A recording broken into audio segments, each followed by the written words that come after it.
What advice can you give a student studying literature or any other subject with the humanities, considering far left-leaning university systems? So the question is, what advice can I give to someone who's studying the humanities, given the state of our higher education system? When I went to university as an undergraduate, the first place I went to was a small college in northern Alberta, and it was a feeder college to the University of Alberta. And I had very small classes and very good professors. I had like 7 good professors the first 2 years I was there, and it was all small seminars, and that was unbelievably useful. But when I went to the bigger university, most of the professors taught courses that weren't very good. And so then you might ask, well, what do you do in a situation like that? And well, you still have the time and you have the books, and I found people that I respected and asked them what they read, and then I went and read those books. That was extremely useful. And if you go to university, to a large degree, you have to educate yourself. There are resources there for you to utilize, including the professors and the lectures, but in some real sense, especially in the humanities, the onus is on yourself. There's great books, and most of them are free, and so you can read them. And I have a list of 100 books on my website, and there's some literary works and some scientific works. They're books that had a huge impact on me, right? They produced a fundamental shift, not only in the way I thought about the world, but also very frequently the way I acted in the world and perceived the world. And deep education does that. It's certainly not merely the acquisition of a set of facts about the material structure of the world. The sciences tilt more in that direction, although even that's an oversimplification. But the purpose of a humanities education is to teach you how to be, well, fundamentally to be a good person, secondarily to be a good citizen, tertiarily, I think that's right, to be a good partner to your wife or husband, and to be a good parent, and all of that. That's the purpose of a liberal arts education, right? And people are often, this is something, I don't know, all you people in here are interested, at least to some degree, in what I've had to say or wrote, and so most of you probably have a bit of a tilt in a literary direction. One of the things you might ask yourself is, well, why bother studying literature?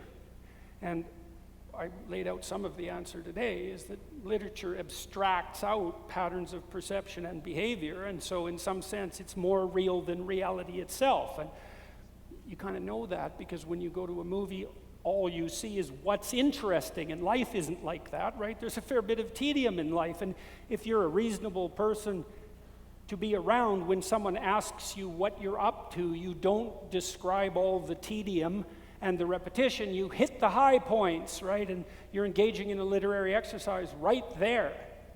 And then you still might think, well, literature, who cares? And I would say you should care, because it's literary critics that have torn your culture into shreds.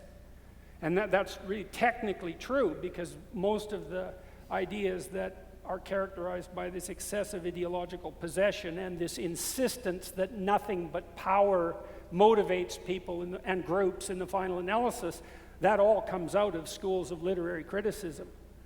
And so you ignore that at your peril, partly because we think in stories and we perceive the world through a story and we act out stories. It's like, this isn't trivial. It's the most fundamental thing.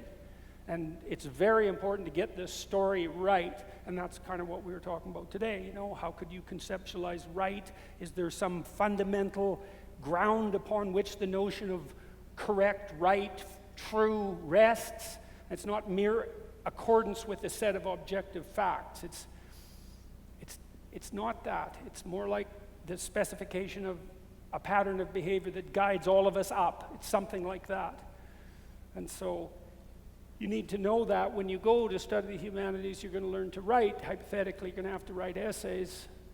And how should you do that? And well, the answer is honestly and to the best of your ability. And the reason for that is because that'll train you to think. And one of the things I've tried to tell my audiences as an educator and my students is, you know, our whole culture, insofar as our culture is nested inside of Christianity and Judaism in a wider context, so that's thousands and thousands of years of nesting, there's a fundamental presumption of that underlying tradition. And the fundamental presupposition is that the divine word creates what's good. And that's probably true. And if it is true, then you should be careful with your words.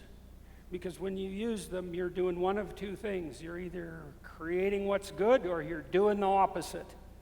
And so part of what you do when you go to become educated is to learn to respect the word, yours and others, and to train yourself to use it properly. And that would mean, I would say, honestly. That's the first thing, honestly. And in the service of the highest ethic that you can conceive. And that's the purpose of a humanities education.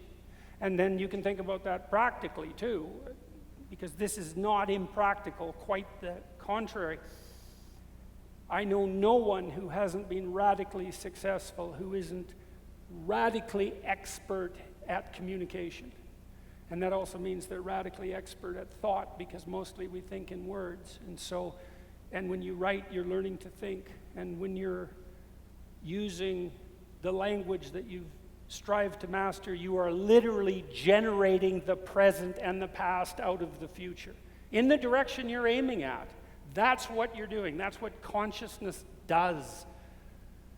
And so you want to have respect for that. I think it's so sad, I think this is especially sad in relationship to young men who are bailing out of schools and the education system en masse, is that people don't make this clear. It's like, you want to take your place in the world, you better learn how to use your tongue.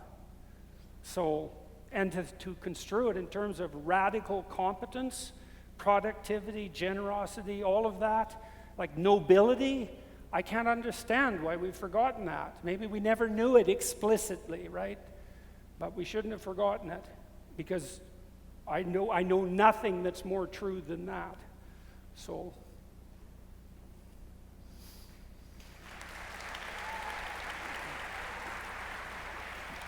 Thank you.